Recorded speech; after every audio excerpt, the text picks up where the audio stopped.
Yeah, I ultimately have to agree that Islamic extremism is a great threat to America.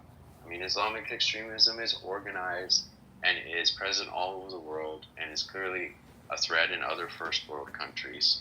To the degree that it's less present in the United States, that's in part because of very active intervention on the part of the FBI and other security agencies.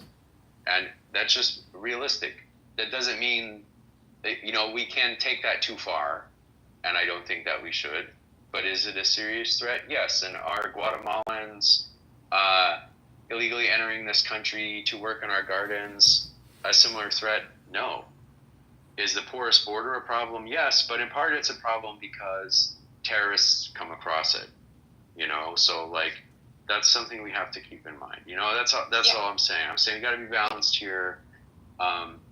Border security is a big issue, but Islamic extremism is a super organized thing, and it's a huge threat to Muslim countries, to be totally frank. I mean, Sabina talked about our allies like Israel, but the harsh truth is that it's a big problem even for Saudi Arabia and a bunch of Islamic countries. Yeah, and I don't disagree. The nature of my question was not any type of gotcha or leading question. I wanted to understand where people's minds were at and what they meant when they said that.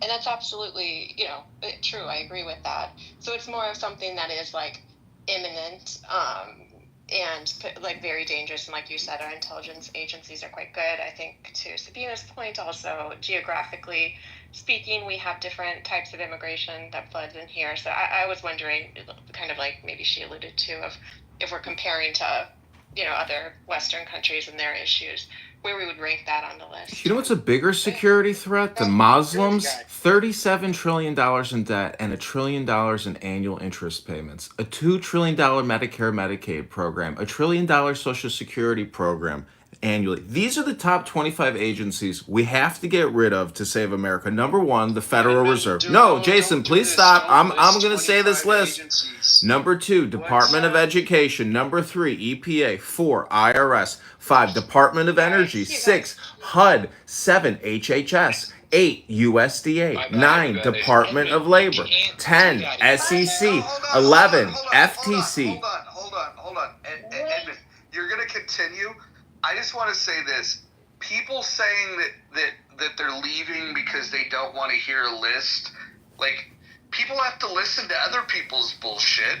I mean, so what you're really saying when you don't want to listen to that, which is fine. You can go ahead and move yourself. You can remove yourself from the room. You do whatever you want. But when you feel the need to say that, oh, I'm out, what you're saying is bullshit, is that you think that your ideas, your thoughts, your words are supremely important and nobody else's are.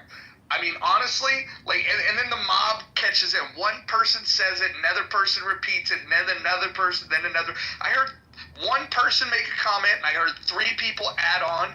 You guys are such fucking followers. American Party, please continue. Okay.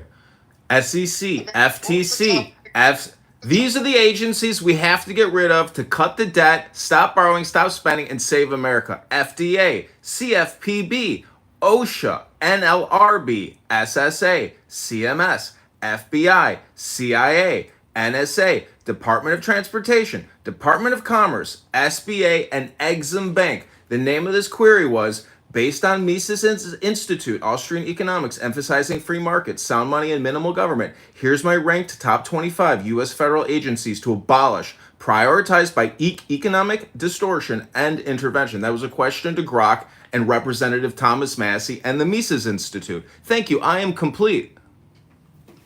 Okay, so you want to chop off your arm to save the patient. Hold on. For those of you that think that this is unrealistic, I just want you to look. Everyone that thinks that this is crazy, go and look at what Javier Milei has done in Argentina, and go look at the results of it. I get that in the United States of America, with our checks and balances and whatnot, it's a lot more difficult to do it, and it's a slower process. But there's no questioning that when you get rid of these agencies, the government actually works better. Go look at what's happening in Argentina. I know it's hard because some of you don't even know what's going on in our country, but if you go look at what's happening in Argentina since Javier Milei was elected, it's fucking amazing. Look, I know specifically